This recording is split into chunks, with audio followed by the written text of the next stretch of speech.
제가 22년 목회하는 동안 적지 않은 설교를 했습니다. 설교를 준비할 때마다 항상 저에게 들었던 고민이 하나 있는데요. 이번에는 어떤 말씀으로 또 어떤 내용으로 우리 성도들에게 은혜를 끼쳐야 하는가 하는 그런 고민이었습니다. 그런데 그동안의 경험으로 볼 때 언제 해도 어떻게 해도 성도님들로부터 반응이 가장 확실했던 설교가 있습니다. 어떤 설교였을까요? 부자 되십시오.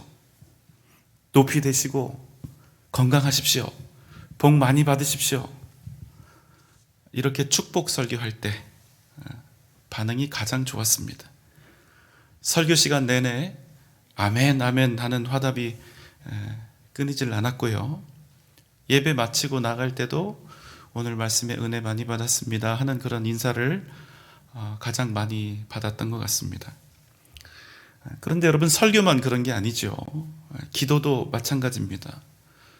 물론 목사가 우리 성도님들을 위해서 기도하는데 이 사람에게 고난의 의미를 한번 제대로 알게 해주소서, 이렇게 기도하는 목사는 없을 거예요. 그래도 될 수 있으면 더 크고 더 대단한 축복 기도를 세게 하면 세게 할수록 더 많이 목사에게 은혜 받았다는 그런 표현을 많이 하시는 것 같습니다.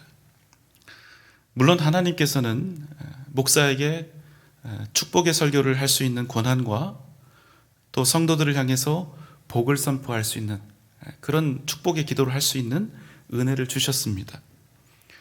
그러나 여러분, 그럼에도 불구하고 우리가 잊지 말아야 할 것이 하나 있습니다. 굉장히 중요한 건데요. 목사가 우리 성도님들을 향해서 축복 기도도 할 수 있고 또 축복 설교도 할 수 있지만, 그럼에도 여러분, 이 복은 목사의 이 축복 행위에서 나오는 것이 아니라 오직 유일한 복의 근원이신 하나님으로부터 나온다는 사실입니다. 여러분, 아멘입니까? 여러분, 복과 관련해서요, 이보다 더 중요한 것은 없습니다.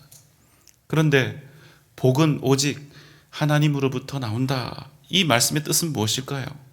여러분 한번 잘 들어보십시오. 제가 여러분에게 복 많이 받으라는 설교를 애같아서 하고요, 또 여러분에게 많은 복을 비는 그런 기도를 간절히 하면 아마 여러분 마음에 많은 위로도 되시고 그 마음이 상당히 기쁘실 겁니다. 그러나 여러분이 축복 설교, 축복 기도 받아서 마음이 흡족하게 된 것은 좋은데, 축복 설교 그 자체, 축복 기도 그 자체로 여러분 모두가 다 복을 받는 것은 아니라는 사실입니다. 왜 그렇습니까? 축복 설교 듣고 축복 기도에 아멘 하는 것과 여러분이 정말로 하나님 앞에서 복된 사람이 되는 것은 전혀 다른 차원의 문제이기 때문입니다. 복은요, 복된 사람이 받는 것이지, 하나님 앞에 복된 사람이 받는 것이지, 축복 설교 들었다고, 축복 기도 받았다고 받을 수 있는 것이, 얻을 수 있는 것이 아니기 때문입니다. 그래서 여러분, 반드시 우리가 구분해서 알아야 할 것이 있습니다. 뭘까요? 내가 듣기에 기분 좋은 설교, 듣기 좋은 기도 받았다고 내가 복 받는 것이 절대로 아니라는 것입니다. 여러분, 이 부분에 오해하시게 되면 그저 평생 내 귀에 듣기 좋은 설교, 또 내 마음에 맞는 설교, 기도 찾아다니다가 정말로 우리 신앙생활에 있어서 가장 중요한 그 본질을 놓치게 된다는 겁니다. 이와 비슷한 게 하나 있는데요. 여러분, 아침에 일어났는데 어젯밤 꿈이 좋았으면 어떻습니까? 왠지 오늘 하루 종일 좋은 일이 생길 것 같죠. 기분도 너무 좋습니다. 뭐 사러 갑니까? 복권도 한두 번 사보셨을 거예요. 반대로 여러분, 나쁜 꿈을 꾸면 어떻습니까? 오늘 하루가 염려가 되는 거예요. 오늘 나쁜 일이 일어나지 않을까? 온갖 두려움과 염려가 가득합니다. 중요한 계약이라도 하나 있으면 혹시 이 계약이 틀어지진 않을까 하는 걱정이 되겠죠. 그래서 오늘 하루가 제발 좀 무탈하게 지나가기를 바랍니다. 그런데 여러분, 우리가 믿음의 사람으로서 이렇게 하는 것이 맞냐는 거예요. 믿는 분들 중에도요, 꿈에, 어젯밤 꾼 꿈에 많은 의미를 부여하는 분들이 있습니다. 이런 꿈은 좋은 꿈이고 저런 꿈은 나쁜 꿈이고 이렇게 저렇게 나름 수많은 해석을 하는 분들이 있죠. 여러분, 이렇게 하는 건 맞냐는 겁니다. 여러분, 성경 어디에도요, 꿈에 대해서 해석할 수 있는 공식을 주신 바가 없습니다. 우리가 보통 꿈 이야기하면 요셉 이야기 하는데요, 요셉의 꿈 이야기와 해석이 성경에 분명히 나오죠. 그러나 여러분, 그 풀이는 말입니다, 오직 요셉의 꿈에만 맞는 해석이라는 겁니다. 다른 사람이요, 요셉과 똑같은 꿈을 꾸었다고 해서 똑같은 일 안 일어난다는 겁니다. 오직 그 꿈의 해석은 요셉에게만 맞는 거라는 겁니다. 오늘은 꿈 이야기 하는 날 아니니까 나중에 제자 훈련 들어가셔서 더 자세히 들으시기 바랍니다. 오늘은 그냥 이 꿈에 대한 결론만 말씀드리겠습니다. 여러분, 하나님이 여러분의 소중한 인생을 하룻밤 꾼 꿈에 좌우되도록 절대로 하지 않으신다는 것입니다. 좋은 꿈 꾸셨으면 기분 좋게 하루를 시작하십시오. 그럼 됩니다. 나쁜 꿈 꾸셨거든 엎드려서 하나님께 여러분의 하루를 더욱더 간절히 맡기시면 됩니다. 그게 다예요. 그러면 됩니다. 꿈이 여러분의 인생을 좌우하는 것 절대로 아닙니다. 여러분의 인생은 오직 살아계신 하나님께서 인도해 가시는 것입니다. 나쁜 꿈 꾸었다고 두려워하지 마십시오. 우리가 인생 살면서 꿈을 두려워해서 되겠습니까? 진짜 두려워해야 할 것은 따로 있습니다. 무엇입니까? 우리가 정말로 인생 살아가면서 두려워해야 할 일은 어젯밤 꾼 나쁜 꿈이 아니라 내가 지금 하나님의 뜻 안에 온전히 서 있지 못한 것, 내가 하나님의 뜻대로 살아가고 있지 못한 것, 그 현재가 나에게 가장 두렵다는 거예요. 그것을 두려워해야 된다는 것입니다. 만약 우리가 하나님의 뜻 안에 온전히 거하며 믿음으로 살고 있다면 그저 좋은 꿈 꾸었다고 헤헤 거릴 이유도 없고 나쁜 꿈 꾸었다고 두려워할 필요도 없는 것입니다. 우리가 믿음으로 살아가고 있다면 그 어떤 나쁜 꿈을 꾸었다 할지라도 우리는 항상 사자처럼 담대하게 오늘도 변함없이 하나님의 뜻을 이루어갈 수 있는 것입니다. 여러분 믿습니까? 여러분, 목사의 사명이 무엇일까요?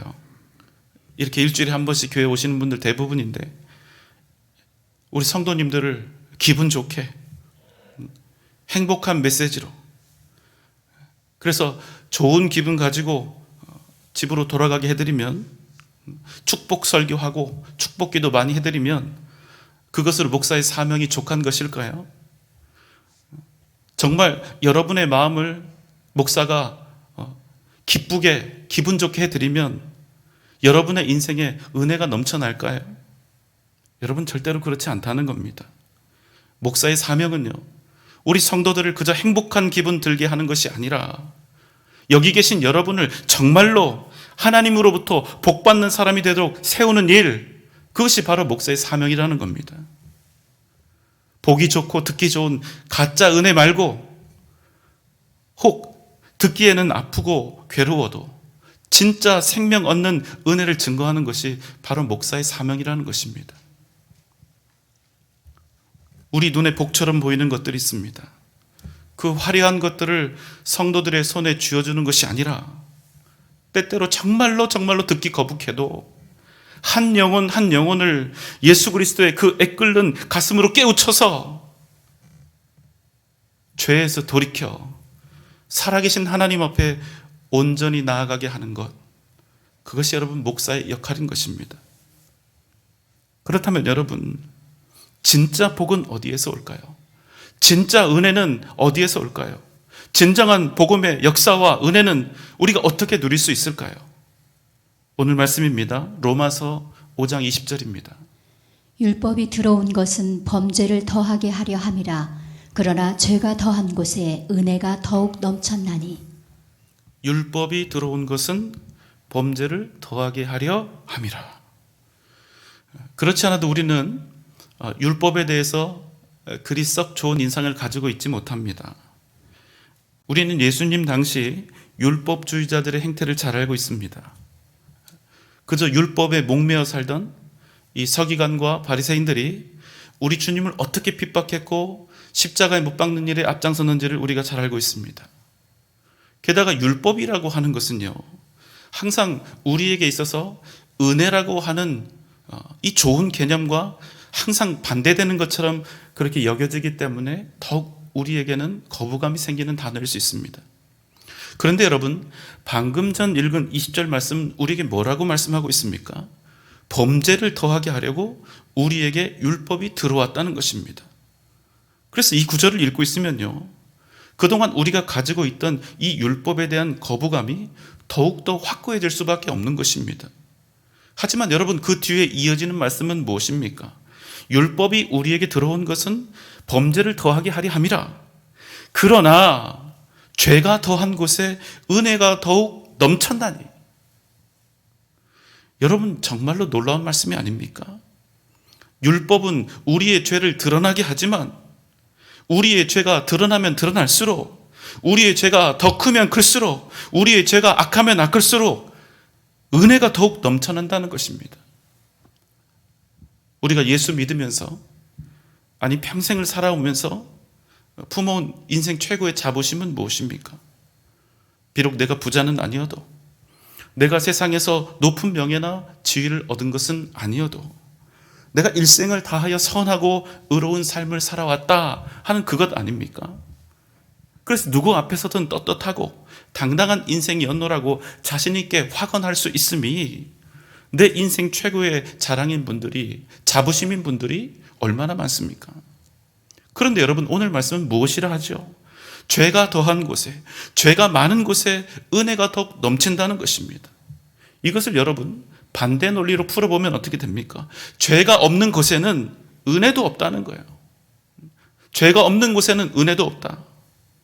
여러분, 이게 말이 되는 이야기입니까? 죄가 없는 곳에 은혜가 넘쳐야 하지 않아요? 의로움이 가득한 곳에 은혜가 넘친다, 이렇게 말씀해야 되지 않습니까? 여러분, 하나님께서 율법을 주신 이유가 무엇입니까? 율법은요, 우리가 가지고 있는 그 선입견과 달리 절대로 나쁜 것이 아닙니다. 율법은 하나님께서 오직 당신의 백성들에게 주신 법입니다. 당신의 백성들이 하나님의 백성답게 살아가도록 주신 법이, 그 거룩한 법이 바로 율법이라는 것입니다. 이스라엘 백성들이 살아가는 모든 삶의 영역에서 하나님을 알지 못하는 이방 백성들과 거룩하게 구별되어 살아가도록 주신 법이 바로 율법이라는 거예요. 여러분, 좋지요? 좋지 않습니까? 절대로 나쁜 게 아닙니다. 하지만 여러분, 이스라엘 백성들이 하나님으로부터 율법을 받은 후 곧 문제가 생겼습니다. 어떤 문제입니까? 율법이 없을 때는 자신들이 이 세상에서 제일 선하고 의롭고 거룩한 사람인들인 줄 알았는데, 아무리 율법을 따라 살려고 해봐도 결코 지킬 수가 없는 것입니다. 그래서 여러분, 어떻게 됩니까?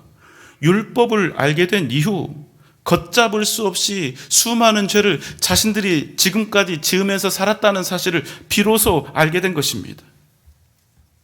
자신들이 죄인이라는 사실, 그렇게 절대로 하나님의 거룩한 법을 따라 살아갈 수 없다는 사실을 끊임없이 처절하게 실감나게 그렇게 깨닫게 된 것입니다. 비록 하나님께서 그들에게 자신들이 저지른 그 더러운 죄들을 씻어내고 그 거룩함을 회복할 수 있도록 속죄의 제사, 죄를 씻어내는 제사의 예법을 주셨지만, 이 죄를 지은 자신들을 대신해서 수많은 짐승들을 죽이고 또 죽이면서 제사를 드려도 본질상 죄인인 자신들이 결단코 하나님의 법을 따라서 살 수 없다는 사실을 시인할 수밖에 없었던 것입니다. 로마서 6장 23절입니다. 죄의 싹은 사망이요. 결국 그들은 자신들이 죄인인 것을 처절하게 자복하며 도저히 이 율법으로는 자신들이 결코 하나님의 백성으로서 살아갈 수 없다는 사실을, 율법을 지키는 방법으로는 결단코 천국을 얻을 수 없음을 깨닫고 절망하게 된 것입니다. 여러분, 신약시대 바리새인과 서기관들이 악했던 것은 바로 이것을 인정하지 않았기 때문입니다. 나는 어려서부터 모든 율법을 잘 준수하였고 모든 계명을 따라 선하고 의롭게 살았다. 그래서 나는 앞으로도 율법을 따라 하나님의 나라를 얻을 것이다. 그래서 그들은 하나님의 아들 예수 그리스도를 무참히 버렸던 것입니다. 왜냐하면 그들에게는 예수 그리스도가 필요하지 않았기 때문입니다. 여러분, 거듭 기억하십시오. 누가 예수 그리스도의 사랑과 은혜를 진정으로 경험할 수 있습니까? 누가 진정 하나님의 사랑을 누릴 수 있습니까? 누가 하나님의 살아계심을 인격적으로 만날 수 있습니까? 내가 죄인이라는 사실을 가슴치며 고백하는 사람, 나는 예수의 십자가 그 사랑과 용서하심이 없이는 결단코 어떠한 소망도 없다고 통곡하며 자백하는 사람, 나는 너무나 죄가 큰 사람이라 주님이 아니면 결코 생명도 구원도 얻을 수 없다고 고백하는 사람에게 하나님의 그 사랑과 주님의 은혜가 임한다는 사실입니다. 여러분, 오늘 말씀은 율법 때문에 죄를 짓게 되었다는 그 말씀이 아닙니다. 율법 때문에 더 큰 죄를 짓게 되었다는 그런 의미가 아니에요. 하나님의 말씀 앞에 서니까 하나님의 말씀을 통해서 내가 비로소 죄인이라는 것을 깨닫게 되었다는 것입니다. 하나님의 말씀을 가까이 할수록 내가 얼마나 더러운 죄인인지를 비로소 더욱 알게 되었다는 것입니다. 그런데 어떻습니까? 이 모질고 흉악한 죄를 도무지 해결할 방법이 없는 것입니다. 그래서 주님 앞에 나아갈 수밖에 없는 것입니다. 주님 앞에 엎드려 통곡할 수밖에 없는 것입니다. 주님께 제발 내 죄를 용서해 달라고, 나를 구원해 달라고 외칠 수밖에 없는 것입니다. 왜 그렇습니까? 주님 말고는 우리의 이 더러운 죄를 해결할, 씻어낼 소망이 그 어디에도 없기 때문입니다. 마가복음 2장 17절의 말씀입니다. 예수께서 들으시고 그들에게 이르시되 건강한 자에게는 의사가 쓸데없고 병든 자에게라야 쓸데있느니라. 나는 의인을 부르러 온 것이 아니요 죄인을 부르러 왔노라 하시니라. 주님께서 말씀하셨습니다. 나는 의인을 부르러 온 것이 아니라 오직 죄인을 부르러 왔노라. 여러분, 기억하십시오. 주님은 의인을 부르러 이 땅에 오신 것이 아닙니다. 나는 선하고 의로운 사람이다, 나는 공의롭고 정의로운 사람이다, 이런 사람 부르러 온 것이 아니라 나는 죄인입니다. 이런 죄인들을 구원하기 위해서 이 땅에 오셨다는 사실입니다.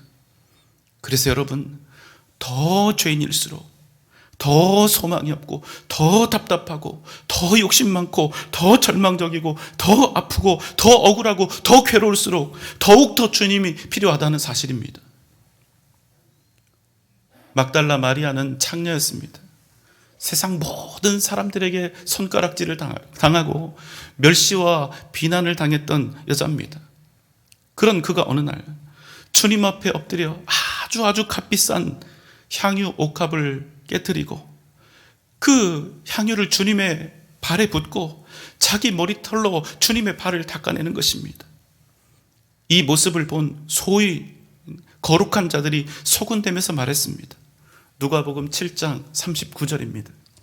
예수를 청한 바리새인이 그것을 보고 마음에 이르되 이 사람이 만일 선지자라면 자기를 만지는 이 여자가 누구며 어떠한 자 곧 죄인인 줄을 알았으리라 하거늘. 바리새인들이 말했습니다. 만약 예수가 정말로 선지자라면 저 더러운 여자가 자기 몸 만지는 것을 절대로 허락하지 않았으리라. 주님께서 그 마음을 아셨죠. 그러나 주님은 막달라 마리아의 헌신을 기쁘게 받으셨습니다. 왜입니까? 죄가 더한 곳에 은혜가 더욱 넘쳐나니. 주님께서 십자가에 달려 죽으신 까닭은 무엇입니까? 죄 있는 곳에 은혜가 넘치게 하기 위함이었습니다. 죄 있는 곳에 생명이 넘치게 하기 위한 것이었습니다. 그렇게 여러분, 진정한 기독교의 은혜는 세상의 부귀영화, 그것들을 풍성히 받고 누리는 데서 시작되는 것이 아니라 오직 십자가의 희생과 사랑에서 시작된다는 사실입니다. 우리를 하나님 나라의 백성으로 삼으시고 우리로 영원한 승리와 생명을 얻게 하시는 그 진정한 복은 오직 십자가의 은혜와 능력에서 시작된다는 사실입니다. 사랑하는 여러분, 진짜 복을 원하십니까? 진짜 은혜를 원하십니까? 그렇다면 주님 앞에 엎드리십시오. 여러분이 가지고 있는 모든 죄를 자복하며 회개하십시오. 다시 십자가 앞에 나아가십시오. 그럼 여러분에게 진짜 복, 진짜 은혜, 하나님께서 주시는 영원한 생명과 구원의 역사가 반드시 넘쳐나게 될 줄 믿습니다. 오직 이 믿음으로 주 앞에 나아가는 복된 여러분 되시기를 주님의 이름으로 축원합니다.